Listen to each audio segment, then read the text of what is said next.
I think Bo-Katan uses a menstrual cup. Yeah, obviously. Start your subway engines. It's time for Rube Helps Pod Race, the queer Star Wars podcast. Welcome to our discussion of the third episode of The Mandalorian Season 3, The Convert. My name is Mel. I use they, them pronouns. You can find me on social media at Melvin Culpa and on TikTok at Grunkle Rex. And my agenda this week is the 2-for-1, which was a High Republic reference and a Hannibal reference in this week's episode.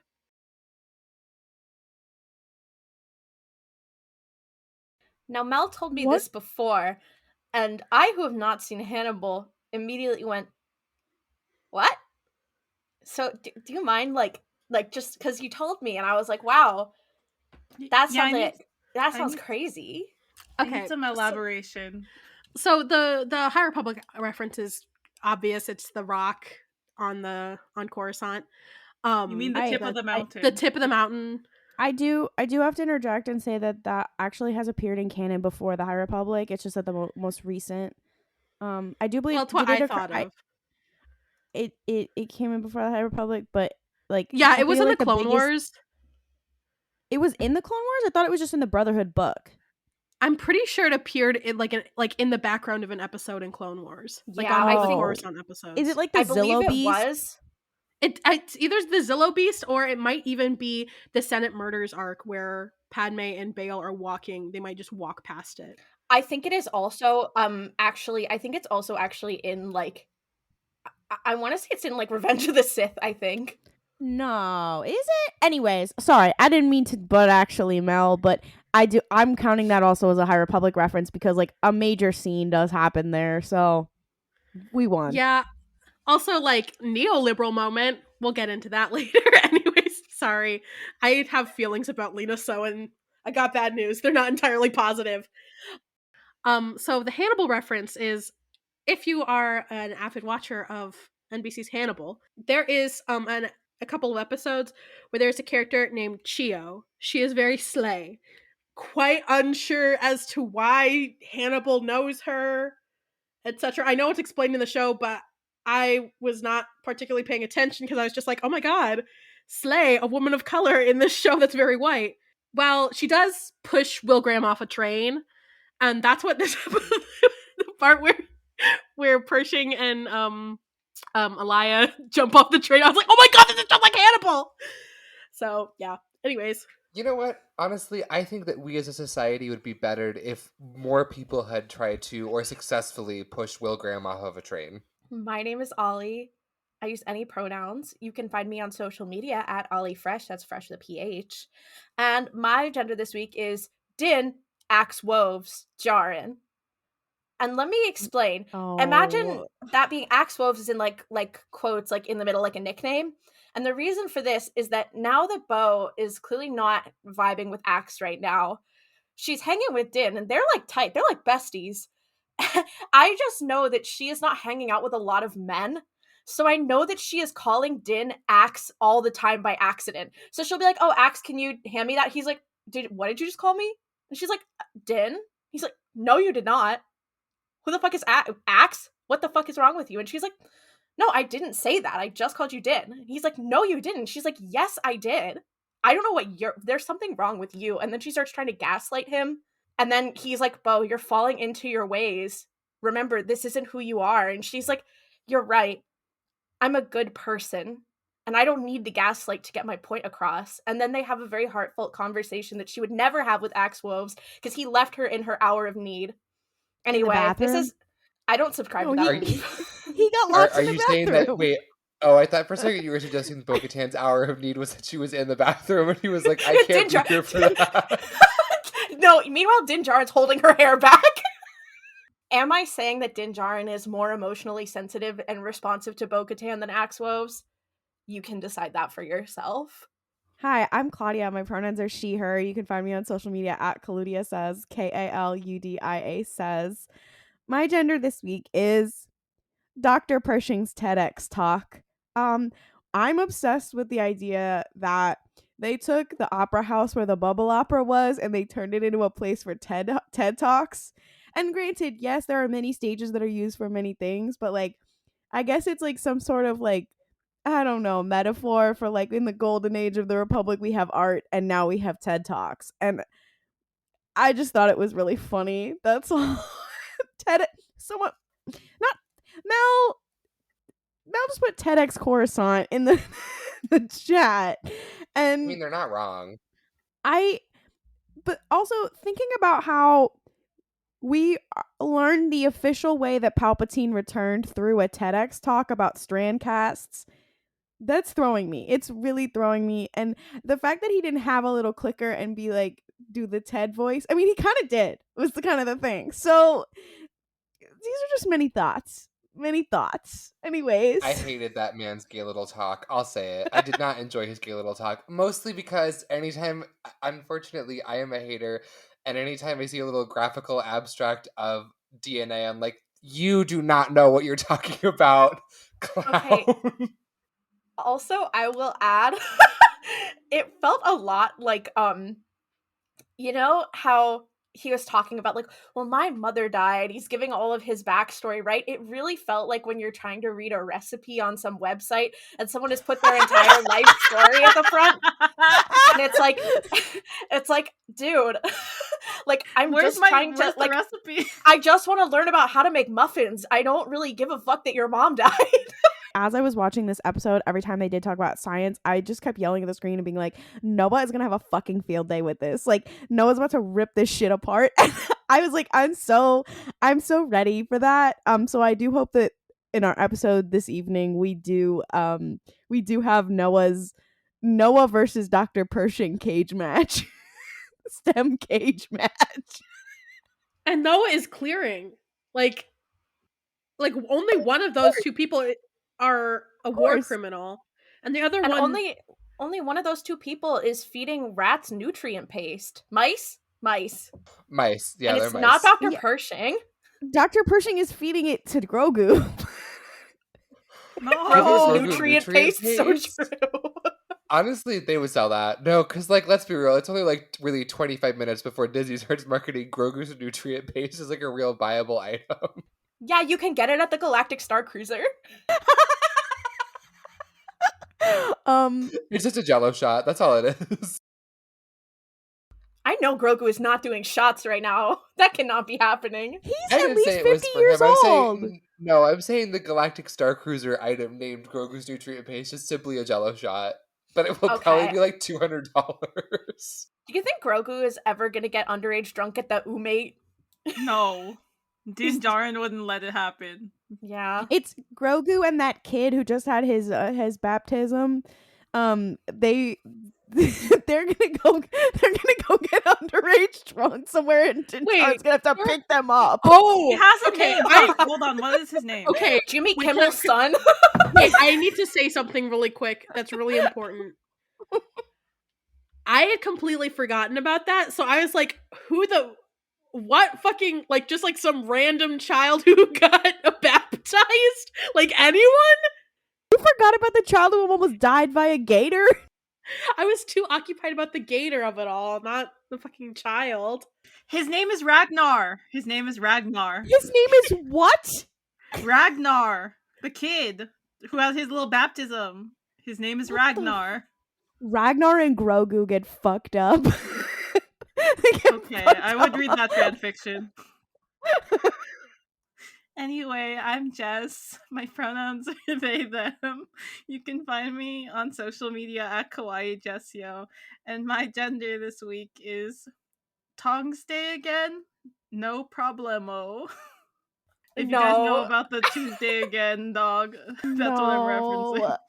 Because the day we have gotten 2 new days of the week. I'm like, does everybody know about the Bendu? Is the Bendu a religious icon? Because I thought that the Bendu was just a thing Kanan knew about, but then they're like, it's Bendu's day. Well, I think it's like how Thursday is named after Thor's day. Like, it's a mythological figure that most people don't believe in. I get that, but I'm like, I thought the Bendu just like appeared to Kanan Jarrus and was like, I'm the Bendu, and he was like, I'd never heard of the Bendu before. Well, like, maybe he's just an idiot.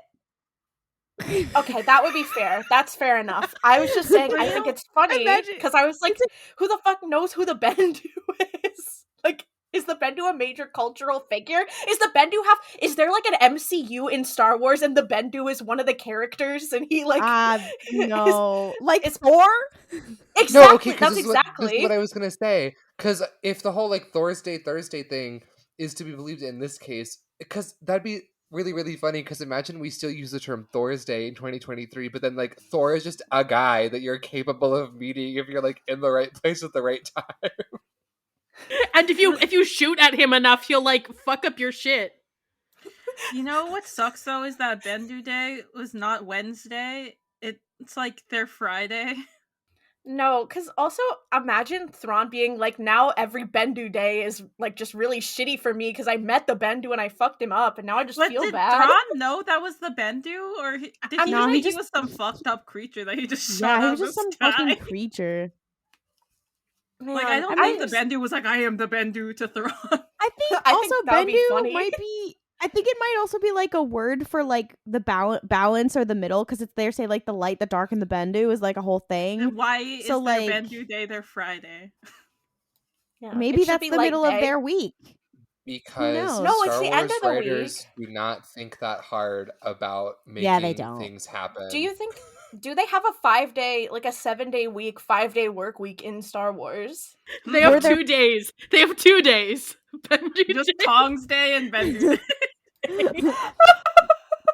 This implies Just that another there were manic Taungsday. this does imply that there were like union fights for the 5-day work week. Were there Pinkertons in Star Wars? Let's discuss. Yes, absolutely. Yes, and her name is Elia Kane. Like, what are you saying right now? What? I'm Noah. My pronouns are he, him. You can find me on social media at The Jewish Jedi. And my agenda this week is Dr. Pershing's canonical lobotomy at Claire's. That was the only thought I had the entire time. He was getting like he was getting mind flayed, which sick Stranger Things reference. Okay, let's talk about it. He's a lot like Eddie Munson when you think about it. Dungeons and Dragons. Also, When I'm will- pretty sure that is just like that technique that they used on Bix in Andor. They hadn't perfected it yet back then. It is also the thing that they did to Crosshair in season 1 of the Bad Batch. I thought they were just amplifying his chip and or whatever. We're Well, not talking about I them. do. Yeah, I do, wait, like, no, that was different. No, wait. Well, the they machine looked they the were- same. The machine looked similar, and also they were experimenting with the technology with Crosshair, and they imply that like that's what they end up using on the Death Troopers. And then also in Andor, when they're like the machine that she was using was like, yeah, like I think the thing that they put over his face, I think it was developed from that thing from Andor, because I mean it wasn't technically, but that thing, like, we're seeing the end result of a bunch of things. This episode of The Mandalorian, yes. I think we could be done. I think we could, that's a wrap on the episode. I think that was really good commentary, guys. Guys, I took notes in my notes app, and what I love about doing, I usually take notes during the episodes just so I can remember. And because this episode was so long, I have so many notes, and I don't remember what half of them mean, but I do have one that says "Ding Dong Ditching Dr. Pershing." Oh yeah, because I know what that's about. She Yeah, leaves he the did little get Ding Dong treats. Oh, my other note that I think is funny is, damn, it really is dark as hell in here. No, I wish it was. I literally, and then when they go in the Star Destroyer, it gets dark again. I was like, I swear to fucking Christ, are they allergic to light? I'm so tired. Like, I'm exhausted. When I watched it the first time at nighttime, I could see everything. And then when I watched it during the day with my sister, I could not see shit. And I was like, what the fuck's happening? I can't see. Where have they gone? When I was watching it on my phone, and because I was watching it on my commute, and I thought that my brightness was like super low, and then I looked at it and I was like, oh no, it's all the way up. Okay, I'll be squinting. One thing I will say, let's talk a little bit about the beginning of that episode. So we have Din and Bo, right, interacting. First of all, fuck all the two people who I would like to say fuck you to. People who are like, oh my god, Bo-Katan's gonna be the villain this season. The other people I'd like to say fuck you to are all the people like, Din's in a violent, evil cult that brainwashed him. I hate to say it. You guys That are is wrong. so no, that's so true. I will also just say this re Bo-Katan. I have never had any ill will to her, but this season and the last season of Mandalorian have really turned me into like a stan of hers. Like that was like I really enjoy her. Also, yeah, many of y'all need to think a little bit harder about how you talk and engage with the concept of orthodoxy in religion because a lot of y'all are afraid of it for some reason and like and I get like in the text of the show, a lot of people view the covert that Din is a part of as like an evil brainwashing cult and all, but I'm like for Din it isn't that. And many of y'all should just I don't know, think a little harder about that. That's all I have to say about that. I liked how at the end of this episode it kind of questioned that because like she was kind of having this moment of like, oh, I haven't had this community, I haven't had my culture in such a long time, whatever. And it's clearly not the way that she practiced her culture, but like it meant something to Din, and Din's like, I'm gonna share this with you because you're a part of my community, even though we have different practices and whatever. And like clearly she's having a crisis of faith because she saw that fucking monster that nobody thinks exists, and like she's literally having a crisis of faith, whatever. And like I know earlier on in this season we were kind of scared of like how are they going to address this idea of orthodoxy. Are they going to keep going with her initial idea of like, oh, you're from a fucking cult, bitch? But like I'm quite pleasantly surprised at how they're going, like, you know, just like how she evolved, like it's evolving to the viewer of like of her being like, you know, well, we all did what we had to do to survive, that kind of thing. Also apparently Grogu says in his little Grogu language, this is the way at one point. I thought that was pretty cute. Oh, They swag. yeah, like Din says this is the way, and then Bo says it back when they're in the show, and then it cuts so you see Grogu in the back, and he goes like he makes a little noise, whatever, and I was like, oh, he was saying this is the way, and you're like, okay, you got me. That is, I completely agree with what you were saying, Claudia. That reminded me of the thing that was almost my gender. Probably should have been because it required less explanation. Born again Mandalorian Bo-Katan Kryze, because like she's just like reconnecting with her faith and in a different way, right? Um, and I think that that is like really important, and also like I don't know, I feel like this season has really highlighted how alone Bo-Katan has felt and is in her way that she has practiced being a Mandalorian. And now she's embracing and experimenting with a different sect of Mandalorians and like coming accustomed to them. That was something I really like was I don't know. I thought was like really clever on the part of the writers and the directing.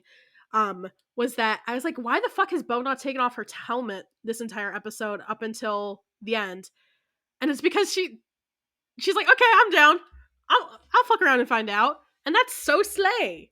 No, I really liked that. I also liked how sort of like seemingly accidental that was for her of the armor being she's like, I am not really like one of you guys, and she's like, okay, but like you haven't taken off your helmet, right? And she's like, well, no, but she's like, and you bathe in the living waters, right? And she's like, well, yes, but she's like, great. That's really all we require. I also like that she like that it was the dialogue took the time to say like you can leave whenever you want. Like nobody is like stuck here. If you want to go, you can go. But if you want to stay, you can stay. And I do like that Bo-Katan seems to be like, maybe I will. We'll see about that. I think that that was like a really important thing. And that was one of the lines when she was like, yeah, you can leave whenever you want, but you're welcome to stay. That was when I was like, that was the biggest fuck you to all the people who are like, Din's in this evil brainwashing cult. Like, one of the things I think we don't really explore a lot is like the Mandalorians, and I think that this season is elaborating on it. It's interesting to see how the Watch actually operates on, or the Children of the Watch actually operate on like a practical level. Seeing how they're like, yeah, this is how we live and this is how we have stayed safe. You don't have to do that. You can stop being a Mandalorian like us at any time and you can go and do your thing and basically be like, if you don't want to experience and like be a part of this like part of the faith anymore and go almost live like the quote like easier life where you can just blend in, do your thing. So like it's also again like anyone who was like, oh my god, Din is in this cult, he could have left at any time, but he chose not to because that is his belief set. to connect this to a conversation we had last episode about like diaspora, Bo-Katan is someone who was born in the homelands, who lived in the homelands, and now is interacting with the diaspora of her culture. And I think that is also another way to look at this, of like, not even from a religious standpoint, but like a cultural standpoint. She is just interacting with a subset of her culture that is not necessarily the way she lived, and she's learning how to like be okay with that. It's also interesting because there's a common thing in diaspora of like where the diaspora in one part of the world might be like more conservative, one might say, or whatever, because they like their parents or grandparents left at a certain time, but then all the people who grew up in the homeland or whatever modernly, like they're quite, you know, they're much more progressive, they're much more, you know, like, and that kind of thing. Like she's literally interacting with like the people who left in the diaspora who are like far more orthodox or that kind of thing, and that occurs in like so many different things. I also just thought it was funny that they have high technology helmets that can film things. They could have just filmed him going in the water, they could have just filmed it, whatever, and she instead chose to drag his ass in front of his entire family and be like, yeah, he fell the fuck in and I saved him. I thought that was hilarious. And their reaction, nobody laughed, which means that they're all used to Din Djarin getting into little things like this. And then they were like, well, that means you went in too, so congrats, you have accidentally joined the watch. And that entire sequence is hilarious to me. And also they bring a little vial and crack open a cold one with the boys. How are they supposed to know that it's from the mines? What is that little pool made out of? I have so many questions. I guess they know that like Din wouldn't fucking lie about this kind of thing. But the piece at the beginning though, that Din, he starts it with, yes, I bathed in the waters or whatever, but he starts it with the like, hey, by the way, Mandalore actually isn't as toxic as it is anymore. And they don't come to him like in an aggressive way of like, you're a fucking liar and why would you go against what we have to say? They come with the like, okay, we'll see. Like, which was very interesting, and I think again a fuck you to the people who were like, oh, he's in a cult, like kind of deal. Which I thought was really interesting. Although I was like, again, you could have just filmed it. Then again, it's so fucking dark in there, you couldn't have seen anything. Much like me. So he knew the lighting. He knew he needed a lighting guy for it, and Bo was not about that life. He needs a GoPro with a fucking light on it. The idea of Din Djarin strapping a GoPro to his helmet is really killing me, actually. I feel like he would look cervacious with that. Also, he has a light on his helmet. He does have a light on his helmet, but also followed by, that just reminded me of, have you guys seen the TikToks of the guy who like, he puts like this weird camera thing that like does like the 3D around him and like to like eat an apple or something and it looks demented? That's what I'm imagining Din doing. I can always have see you that. guys seen like the Ghost Files, like Watchers, the Ghost Files with like Shane? Yes, Ryan, exactly. When they're going through the fucking house by themselves and they have the camera that's like facing them. That's actually that's what I was picturing if Din ever did like POVs. Guys, I'm sorry. I'm just thinking about the idea of the Mandalorian being filmed like from Din's perspective, and we get like the fucking Tony Stark inside the armor looking thing. Stop. We can't be doing that. No. Don't give David that idea. No, because also John that idea. Happy Hogan would fucking do that to himself as Paz. No, but what else is really funny to me also is the fact that they were kind of having little, when Bo and Din were kind of having a little bit of banter, when they were a little bantering, I was like, man, this is like if the MCU was good. No, but for real, I was like, what was that? No, this is who the MCU thinks it is. Not to say like maybe Jon Favreau slayed, but maybe he slayed. Speaking of Jon Favreau, you know, Paz. You know, yeah, I know him. Shut up. But yeah, Paz, I know we just had this whole talk about them like being accepting of Bo-Katan.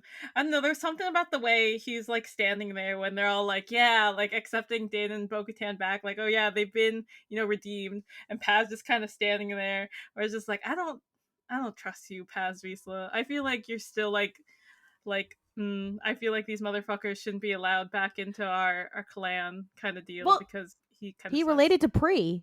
Here's related to Pri. Here's what I'm gonna say. Here's the question.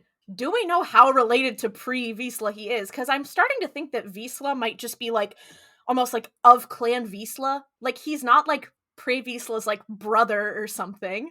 I wonder how closely Paz is related to Pre, or if it's just a matter of like, first of all, the idea that he is like not really related at all and does not give a fuck about Pre Vizsla, so that he just has beef with Bo-Katan because he thinks she's annoying. That's funny. But also the idea that him being like, you were there when my uncle got beheaded. Bitch, fuck you. No, because like he did, like, you know, in the Book of Boba Fett Mandalorian 2.5 episodes, he was like saying the whole like business with the Darksaber. That's why he tried to fight Din, and they had their whole little duel, because he's just like, that belonged to my, like, you know, ancestors. So he's got to have some connection where he feels My fucked up entitled to the uncle fucking Pre-Vizsla. Darksaber. No, It he's might talking not about just be with Free, but, Claudia. like, He's talking about Tar Vizsla. yeah, he's talking about Tar, where he's just I like, Tar! I don't know how connected, but he definitely feels a deep enough connection where, yeah, he's like, fuck you, I want the Darksaber. That is my right as a Vizsla. Also because Jon Favreau's little, like, OC, where he's just like, my self-insert has to be Slay. I'm sorry, I just had the thought Lydia Tár Vizsla, and in another world that would have my gender this week. What? Why? Have you guys not watched Tar? Kate Blanchett I've in not Tar? seen it, but I know I am aware of it. I like the idea of Tar Vizsla directing a video game concert as punishment. You guys should watch Tar. It's about an awful woman doing terrible things, but she also directs music, and at one point she punches somebody. Do you mean conducts? Jesus. What did I say? Did I fucking- say directs? Yeah. All right. Well, I'm sorry. I was trying to say words whilst thinking about the time that Kate Blanchett rushes a stage and pummels somebody. I have something to say. To the people who feel as though the Children of the Watch are like this evil cult, there is an evil cult that exists in this episode to point and boo at, and it is the Empire. And the people who still remain loyal to it, even though they are working through like an amnesty program. That the entire like scene with Pershing comes back to the amnesty like not hostel, like apartment complex, compound, whatever have you, and those guys are just like those guys and that lesbian are sitting down at that table, and like I thought it was such an interesting and like honestly like really good way to juxtapose the two stories going on. Like I know that some people here in the chat were like, why the fuck was this episode like a Pershing episode? Like what the fuck is happening? I think this is a really good way to juxtapose these two things, because this is a false community. This is one that is truly like an artificial, like self-serving, self-aggrandizing piece of bullshit. And here's an actual community that, like, despite its flaws, does want to and cares about people who are outsiders. And I just think that was really interesting. And also, like, I don't know, just like it, so much of this episode was, I actually really, really enjoyed it. And I enjoyed how much uncomfortable it made me. I what I liked also was there. Of course, people started complaining because they were like, "Oh, this is boring," because there's a lot of politics, and I was like, "That's funny," because this episode was structured exactly like the prequels, where it starts out with a lot of pew pew. We started out with a pure pew pew segment, full out, and then the rest of it is like 40 minutes worth of politics on Coruscant, and I was like, "All right, we're back to what Star Wars is about." Okay, and I was like, this is hitting. I have some issues with some of the politics portrayed and how they're portrayed, but I really liked it. I know there were some jokes online of like, oh, this is like Kids Bop Andor, and I was like, yes, but also I do enjoy the attempt to give some seriousness to the politics in this era. I also, what you said, Mel, about like a community, a false community versus another one, it's interesting to me because it's like, oh, people don't want this story to be political when it is a story about essentially at least two. It's a story about two victims of genocide of fascism of the Jedi and the Mandalorians. It's Grogu and the Mandalorian, and then we see Bo-Katan and we see the Mandalorians, and like they are dealing with not only the aftermath of a genocide, but like the aftermath of the fall of the people who did the genocide. And now we are seeing the other side of, and what happened to those people who were active or at least complicit in the genocide as well. Like we're seeing the whole thing of this whole show and this whole era is the effects afterwards. And like in that scene when they're talking, whatever, is like their community is built on their like shared experiences in the military kind of deal thing, which is a sort of it is a community. It is an artificial community kind of thing. And it was very interesting to see that juxtaposed. And I thought that was very important in general. Yeah, I thought that was also, somebody online pointed out that they were like, yes, they're in this like hostel program or whatever, but if you think about it, the housing that they're in, that's very similar to where what's his name, Cyril Karn lives in during the Empire. The housing that they're in is probably better than the housing that most normal people have on Coruscant, that the war criminals live in. Not to say that people should not be rehabilitated, because I do love that idea, but that was just something to think about. Anyways. Something I want to add really quick is there are a lot of people comparing it to Andor, and I think that the similarities stop after there's some political aspects of it in Star Wars. And I think that comparing the two it's not anything, because they're two completely different types of shows. I wouldn't expect The Mandalorian to suddenly get into the spy thriller political intrigue that Andor had. It makes sense that when it talks about things that are more quote unquote political, despite the fact that the entire show and every piece of media is political inherently. But when we talk about it on more of a main stage, it makes sense that it's completely different. It makes sense that it has a very different vibe, because the characters that we're focusing on are not Mon Mothma. They are not senators. They are not people who are working to incite a rebellion.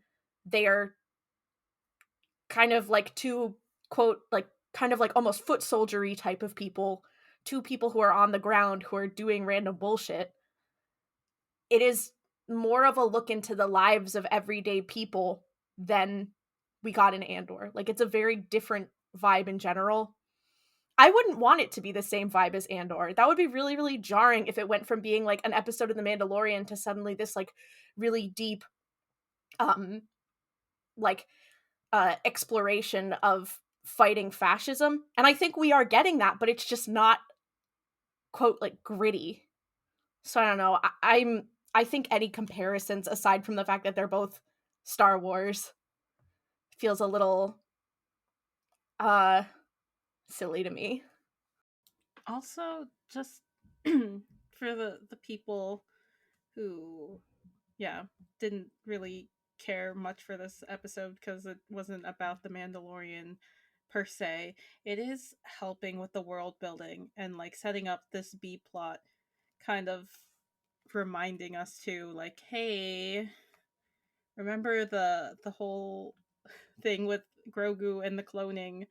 That's still kind of happening, which I try not to like theorize about stuff, because then I don't want to get my hopes up for things and then them not happen. But like them bringing up, oh, remember Moff Gideon, and like rumors that he might have escaped. Like, we might see Gideon again. Like, yeah. So this episode wasn't, because I did also see some people be like, not filler shit, guys. Please. We need to ban the internet from the use of the ban word the filler. word Y'all filler are not from the using it yes. right. Somebody also tried to say that it was a bottle episode, and someone was like, it can't be a bottle episode if it What? starts with it's a bottle episode if it starts with a fucking space battle, you fucking idiot. I was like, words, we have to take words away from people. I do just want to say, in defense of myself, the primary reason I didn't like the episode on my first watch was because I saw the title and I saw the opening and I got really excited for an episode exploring what Mandalorian identity meant to Bo-Katan and like how she would relate to that and what choices she would make if there would be like conversations between her and Din about like how they each related to that differently. And then when I didn't get, I set myself up for failure basically, because when I didn't get that, I was like, I'm mad. However, And I would also like to say, I'll go on the record, I do not care about Dr. Pershing. I care about what his character means, and like I like how he was utilized as a story tool in this episode. But as a person, him living or dying is really like, who cares? I'm not interested in that. What I do like though is like looking back on this episode, it's really textually interesting. Like Mel mentioned when we first like show up at like their like the amnesty apartment thing, and that conversation was really chilling when they were like, what do you miss most about the Empire? Babe, the answer should be nothing. I really can't stress this enough. Like, you, what? Like, yeah, I thought that was really interesting. And I did enjoy the plot the longer it went on. Also, because, like, at one point, I skipped ahead to see, like, how long Pershing's hour was going to be, and then I was like, okay, it's the bulk of the episode. I will like settle myself down into like this is the Dr. Pershing special hour. Because when I started the episode and then it cut to him, I was like, all right, any minute now, we're gonna cut back. Any minute now. It's still going. Oh my god. Like that was yeah. So I set myself up for failure, but ultimately I did enjoy it. It's not that I want to come to Pershing's defense because I don't. I did, however, want to talk about him as a character and just kind of like I find him to be interesting. I'm not like a stan. I'm not like making a fan cam about him or anything. But I just think it's interesting because he is, as I think a lot of people who um I think that this argument, and it usually comes from a hollow place, people who are like, okay, well, the people who worked on the Death Star had families too, and like and like Luke killed civilian, like not civilians, but like, you know, someone's family or whatever. But like it is interesting, however, in that same way, to see Imperials who like, it's not because they were like super down for the cause or anything, but they still willingly participated in it because that was the easy thing to do. That was the theoretically safer thing to do. And I just thought that was really interesting because Pershing just comes to this like, he's so occupied in like his own thoughts and what he is doing that he doesn't see that this is clearly like a ploy. And I don't know, it was just interesting to me. It was interesting to see from the second I saw Elia, whatever her name is, that Butch bitch. First of all, go read Stone Butch Blues. I'm telling you, you would not be the way that you are if you read that book. But like, you know something's up, and that's also because we have context, right? But like, they also were co-workers. Like, we can't pretend like they couldn't have not seen each other. Yeah. I think something really interesting about that is also, we see this a lot in media when there's like a well, when there's like a scientist type. I feel like there's always there are a lot of characters whose intrinsic value and whose kind of like driving force is, I want to complete my research regardless of who I'm doing it for. And I feel like that wasn't necessarily Pershing's vibe, because I think even in The Mandalorian, he was like, I want to do this for the science, but he was still like, I don't want to like kill this baby.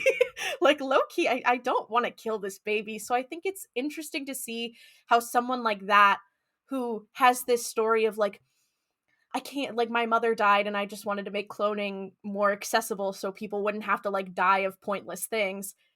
And then he talks a little about eugenics, and I'm like, okay, I don't like that. That's not good.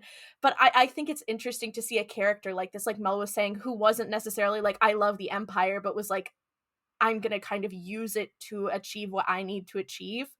And I feel bad for this bitch, because I'm like, he really seemed like he was like, okay, you know what? Fuck it, I'm down. I'm down for the Republic. I mean, I'm a little pissed off because they're fucking they're a new government who doesn't quite know what it's doing. They're not working how I would like for them to be working. But fuck it, if this helps them and they'll let me do it, it's fine. It is what it is. So I'm just like, damn. I also, maybe it's just because I have mental illnesses, but I was like, there's a part I was really rooting for her to be actually slay, but I was like, I've seen people on Twitter call her evil. I don't like it. I don't love that. I hate how I know where this story is going to end. I do have to say, as someone who read one of the most bomb Star Wars books, Catalyst, he was serving Galen Erso, so much. I feel like Literally. like because in I've talked about Catalyst before, but Galen Erso, like he's basically fucking groomed by Krennic. And again, I'm like, not another autistic man being fucked over by the Empire. Unlike Thrawn, who's like, he gets fucked over, but then he chooses whatever. And Galen is an example of like, I am going to actively make sure whatever. And like Galen's whole thing is like, his whole thing is like, I want to do crystal research to help with energy, to help people, whatever. And it's very similar here. Um, and this was my, I think, one like intellectual issue with the episode, and maybe this will come up in later, I don't know, where I was like, extremely unrealistic, not just in real life but also in Star Wars, that as soon as these bitches were released from the war tribunal, they weren't snapped up by the private sector. You're not telling me that like he's like, I'm sorry, a pharmaceutical company didn't snap that bitch up? Like, be so fucking, or snap up anybody who was former Empire or was like sneaking them before the war tribunals could get them or anything like that. Like, in Star Wars, capitalism plays a huge fucking role. And also, like, unfortunately, I have read a lot of the canon in the New Republic era. A lot of it I don't like for various reasons, but even in this era, like the Imperial remnants and the neo-fascists behind the scenes who help them, like they are fueled by a lot of like really big like corporations and stuff like that behind the scenes, so much like real life. But like they're fueled by big corporations and stuff behind the scenes, and I'm like, yeah, maybe it's a part of their thing that like they can't go whatever, they have to work for the New Republic or whatever. But I was like, you're gonna tell me that he wouldn't just go work for the private sector? And maybe that's where it's gonna go. I don't know, or that kind of thing. But I was like, and it would be equally as bad in some way or whatever, because which feeds into like my main criticism, which is that I like this episode and I like what they're doing. It is very in line with the other issues of this period, which are their point about the New Republic is that very pessimistic one of like, oh well, as a society or a large democracy or whatever, we're always going to end up in fascism because people are like this way, and we have to just keep fighting it in a cyclical way. And whether you agree with that or not, whatever, they very much, in a lot of canon material and now in The Mandalorian, they very much depict the former alliance and also like the New Republic as like weak, and like on purpose as like weak and ineffectual and whatever. And that's kind of the whole thing. And I'm not saying that wouldn't be realistic in the things that they have set up, but like to make those storytelling choices, again, this is a storytelling and what message are you trying to send argument, not a what works actually politically in real life argument.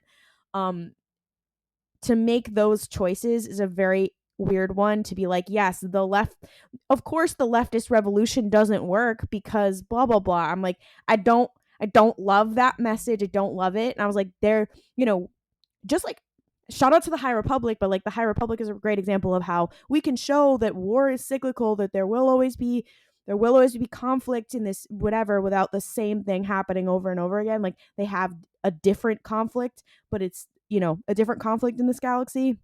And then in the sequel era, in this post Return of the Jedi era, we have this thing of like, what we could have had was like, something that they kind of imply in the Clone Wars era, which is that like, even if Palpatine hadn't been there wanting fascism behind the scenes, we may have ended up here because of capitalism. We may have ended up here because of all these corporations that were exploiting people. If it wasn't of the fascist government exploiting people because there was a Sith Lord behind the scenes, it would have been, huge corporations exploiting people and that kind of thing. And like the whole but like the whole message of the Rebel Alliance is like, we have to engage in collective action, and like each of us in our like localized rebellions linked up whatever, but each of us in our localized rebellions knew what was good for our communities. And the whole point is like, maybe a large republic that doesn't fit with everybody's fucking vibe is not the vibe. Like that we could have, anyway, this is my very large problem with the entire sequel era and how I don't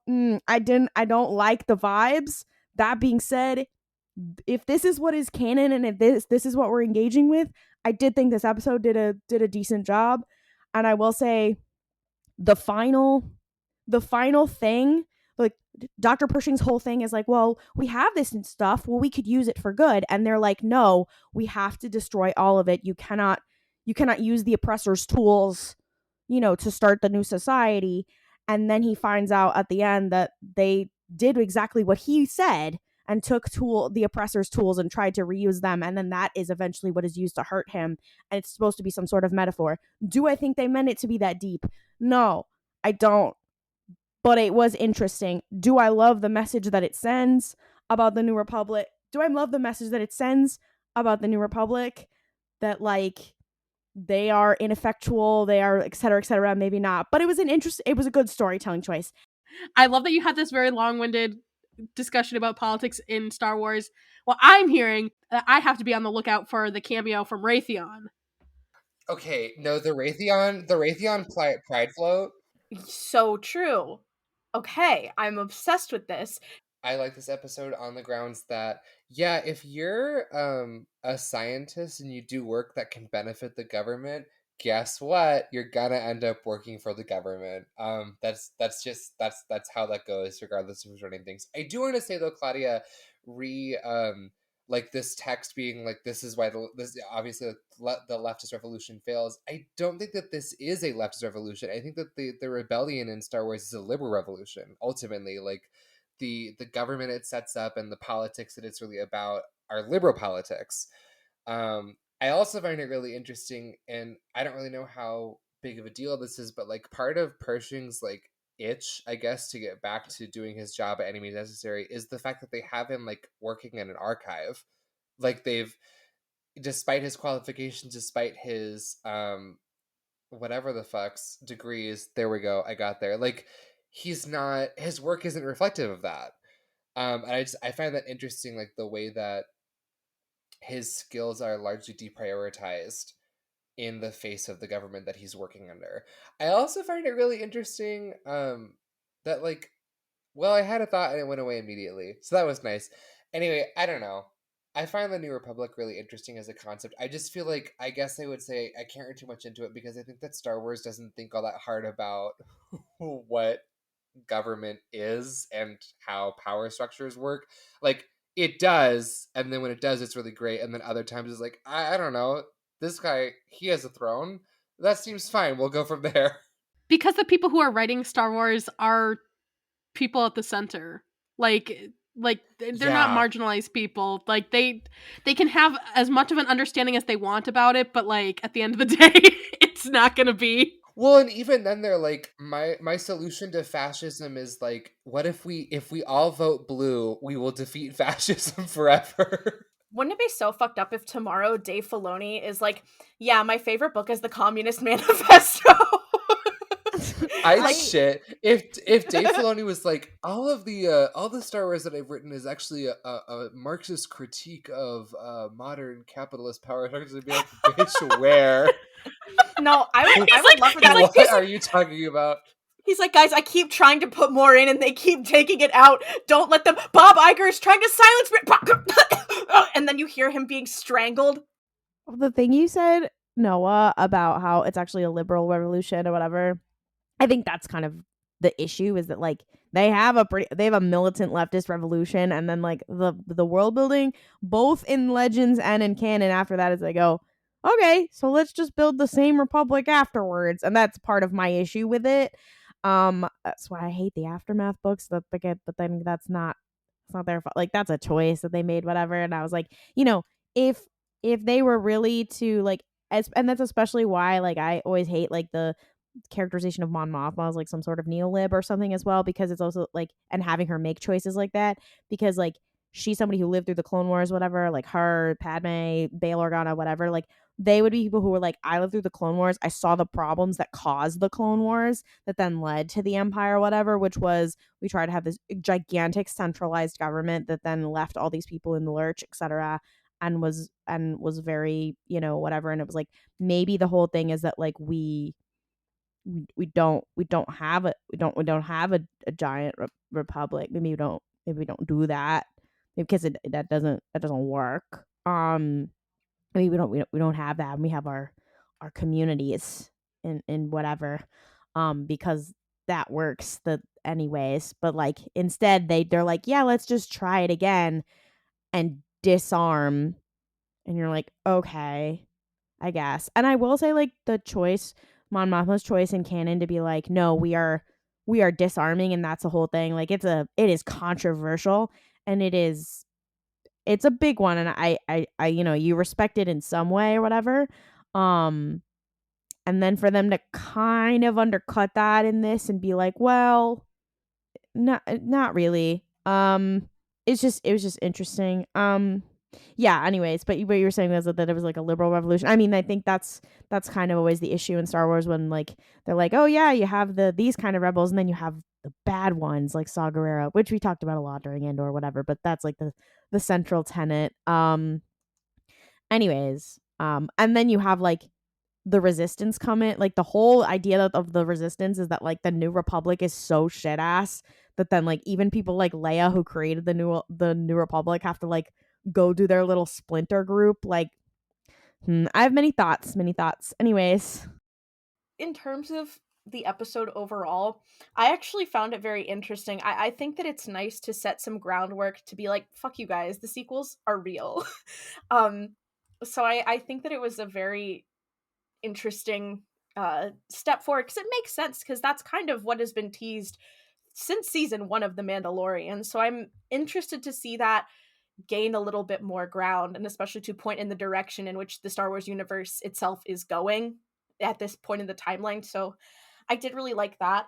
I will say that despite the fact that the majority of the episode was about Pershing and Elia Kane, some of my favorite parts were just Din and Bo-Katan interacting and them being friends, and like it will, as someone who has been a fan of Bo-Katan since I watched the Clone Wars when I was a child. I don't know why I was okay, well I know why now, but at the time I didn't quite know why I was as obsessed with her as I was. I know what you are. Yeah, exactly, and so should someone else have at that point in my life. But I think that it's really nice to finally see her getting to loosen up a little bit, and to see her not having the world on her shoulders, and to see her getting to be, a person. So I'm really, really excited for this like humanizing of Bo-Katan that is happening. I will say one thing about this episode. The pacing was a little weird. I would have maybe liked to see some of the stuff with Bo-Katan and Din maybe intercut with the stuff with Pershing and Elia, just because it felt like these two completely separate chunks. And I think that there would have been a very artful way to juxtapose that these are two sects of people who have been quote unquote alienated, who have been separated from their core creed, their core group, one being the Empire and one being, Mandalorians. And juxtapose these two groups of two little gay people, as one finds solidarity and one finds betrayal. I think that could have been a very interesting way to edit it, but I'm not that mad about it.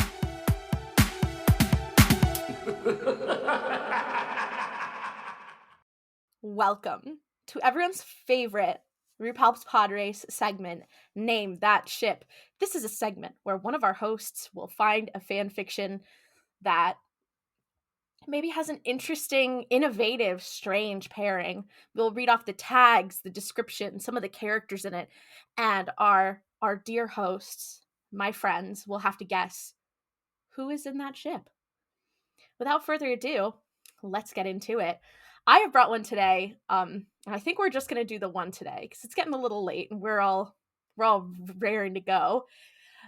This one of the characters I don't think that you guys are gonna know. So I'm mostly going to be prioritizing guessing the second ship and one of the characters in the first ship, because the other one, I'll let you know now, is a character from Legends that I didn't know about, that I've just learned about, and it is sending me. So let me go ahead and give you guys what this is. This is also like a collection of fics, so there's not like a main overarching storyline, but the two ships involved are making me laugh. There's character A/character B and character C/character D.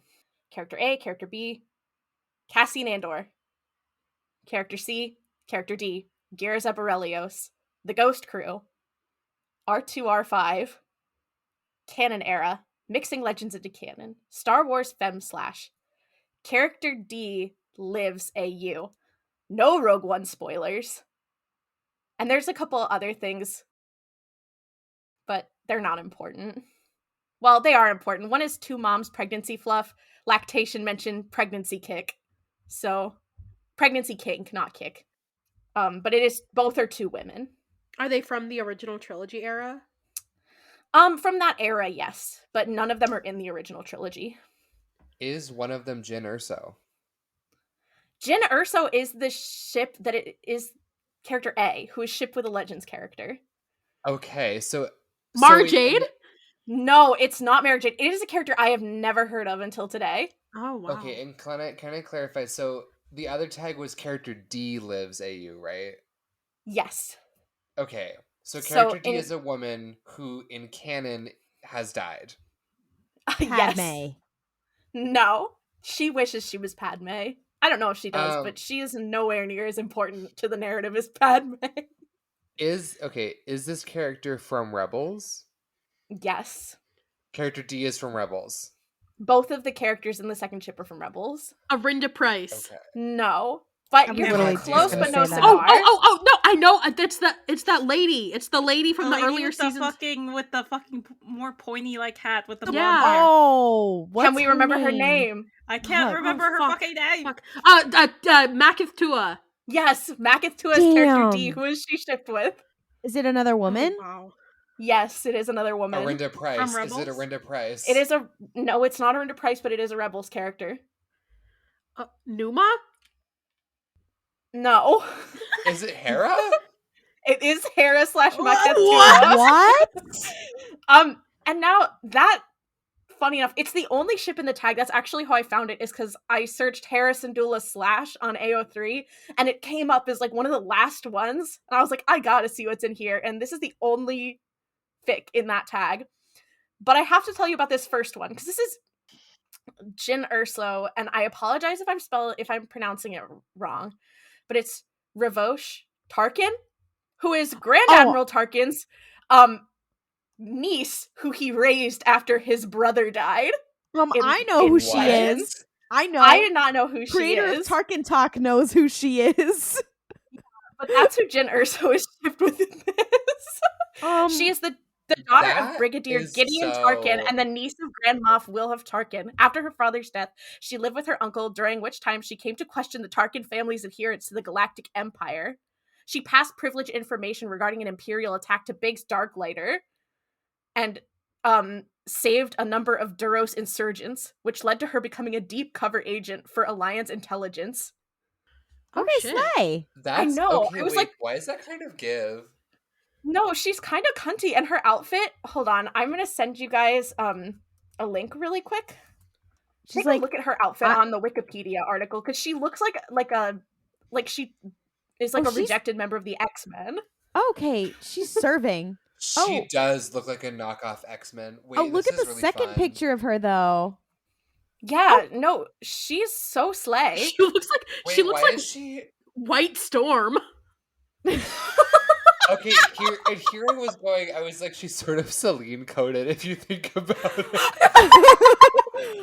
Shut up. She really said, you know what? I don't think gay people are valid because my uncle's a war criminal and he's gay.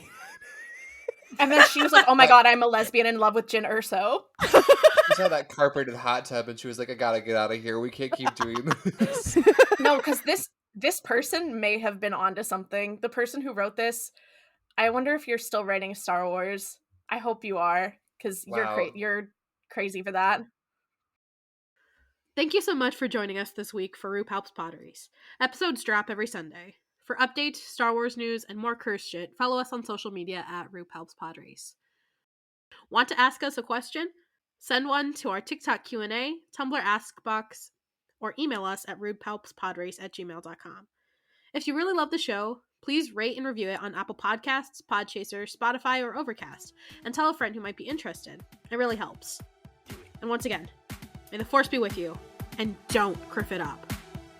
Waka waka. This is the Waka way. Oh wow! Were you about to say this is the walk away? Just walk away. Just walk away. Walk away.